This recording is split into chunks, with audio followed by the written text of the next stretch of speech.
पाकिस्तान जिंदाबाद। जी सैयद उस्मान महमूद, सैयद उस्मान महमूद सर।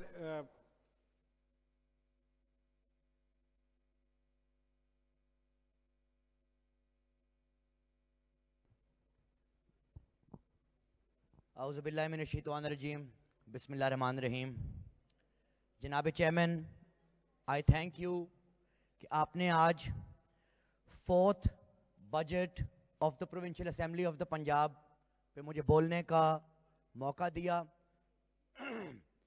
अपनी बात के आगाज़ से पहले जनाब चेयरमैन, मैं पुरजोर मज़म्मत करना चाहूँगा जो हमने पिछले 3 रोज़ कौमी असेंबली के इजलास में जिस किस्म के अल्फाज को चुनाव देखा, जिस किस्म की गुफ्तगू सुनी, जिस किस्म का गालम गलोच और एक इंतहाई गैर मुनासिब रवैया हमने on both sides of the August house देखा, वो इंतहाई गैर मुनासिब है। और इसके साथ साथ जनाब चेयरमैन, मैं मुबारकबाद देना चाहूँगा honourable speaker of the Punjab assembly Parvez Elahi साहब को कि उन्होंने इंश्योर किया कि पंजाब असेंबली का जो बजट सेशन हो और जो बजट स्पीचेस हों, खा वो अपोजिशन मेंबर्स की तरफ से हों या ट्रेजरी मेंबर्स की तरफ से हों, उनमें एक नज़्म ज़ब्त और इस ऐवान की पासदारी को और तकद्दुस को मलूज़े खातिर रखा जाए।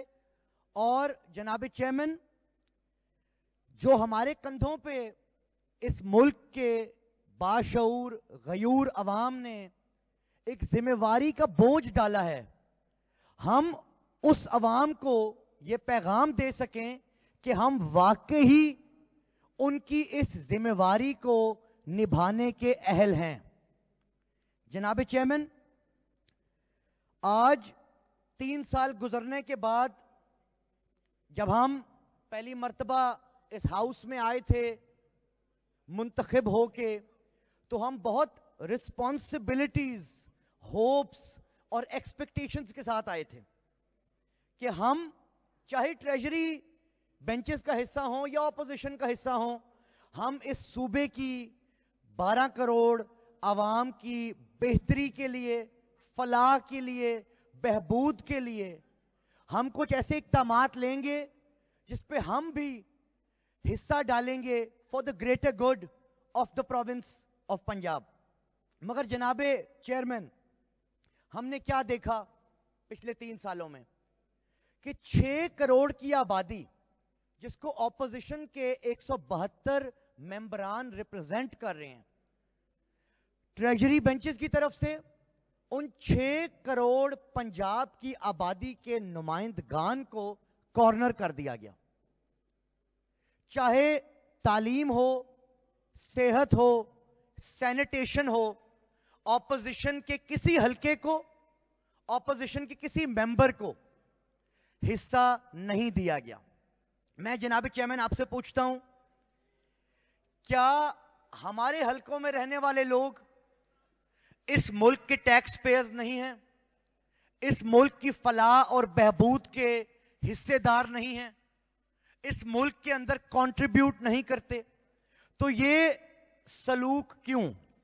जनाब चेयरमैन, इसके साथ साथ मैं आपसे यह सवाल पूछता हूं कि have we done justice to the people of Punjab, specially to the people of south Punjab? जो हमारा सराइकी वसेब है, उसमें ऑपोजिशन को बिल्कुल साइडलाइन कर दिया गया, उनके basic constitutional rights strip of कर दिए गए, एजुकेशन के, हेल्थ के, सैनिटेशन के। जनाब चेयरमैन, मैं बात दोहराना चाहूंगा जो ऑनरेबल स्पीकर ने पहले दिन की थी, it is not the offices, it is not the establishments that honour man, but it is the other way around, it is the man that honour offices. और जनाब chairman, what does it take for a person to honor an office, to honor a job, to honor an establishment? It is the conviction, the devotion, the determination to remain steadfast, committed towards the resolve for the greater good of the downtrodden, the masses who have entrusted us with the power of their vote and sent us to these august houses. जनाब chairman, मेरी ख्वाहिश थी कि आज यहाँ पे honourable Parvez इलाही साहब बैठे होते, क्योंकि मैं पिछले 3 साल में जो उनकी कंट्रीब्यूशन रही है इस हाउस की खुद मुख्तारी की खातिर, इस हाउस की डिग्निटी, इस हाउस की स्ट्रेंथनिंग की खातिर मैं उनका शुक्रगुजार हूं. जनाब चेयरमैन, आज जिक्र हुआ इमरजेंसी सर्विसेज बिल 2021 का. उसका टोटल सहरा जो जाता है वो ऑनरेबल स्पीकर के सर जाता है. इसी तरह production orders for the members of this August house की बात की गई. पिछले 10 साल वो रूल्स एंड प्रोसीजर्स का हिस्सा नहीं था. उसका क्रेडिट भी ऑनरेबल स्पीकर परवेज इलाही साहब को जाता है. हमने एक वाकया देखा जब प्रिविलेजेस कमेटी को हमने वाकई अपने जोबन में देखा, उसको फाल होते देखा. वो कब? जब मीर दोस्त मोहम्मद मजारी साहब का वाकया पेश आया तो आईजी पंजाब को ऑनरेबल स्पीकर ने पंजाब असेंबली की कमेटी में पेश कराया और the supremacy of the assembly and the committee was dictated. इसके साथ साथ जनाबे चेयरमैन, मैं फख्र महसूस करता हूं कि उस कमेटी का भी मैं हिस्सा था जिस कमेटी में ऑनरेबल स्पीकर ने चेयर करते हुए गंदम का 2000 रुपया फी मन रेट मुख्तस किया था. मगर अनफॉर्चुनेटली उस कमेटी की उस तजवीज़ को हुकूमत वक्त ने रद्द कर दिया और गंदम का रेट 2000 के बजाय 1800 मुकर्रर किया गया.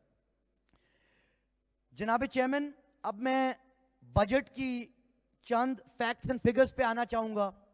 मैं जनाब चेयरमैन कतई तौर पे तनकीद बराए तनकीद का कभी हामी नहीं रहा. I have always tried to contribute as an academic, as a member of this honourable august house.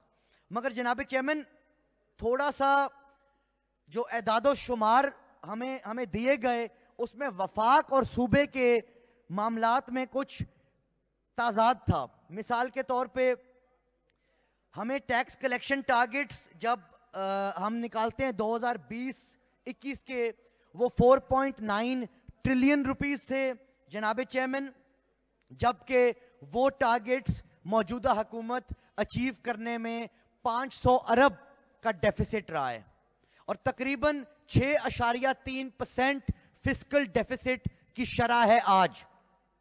मौजूदा साल का 2021-22 का जो इन्होंने टारगेट फिक्स किया वो 5.8 खरब रुपए फिक्स किया जनाबे चेयरमैन.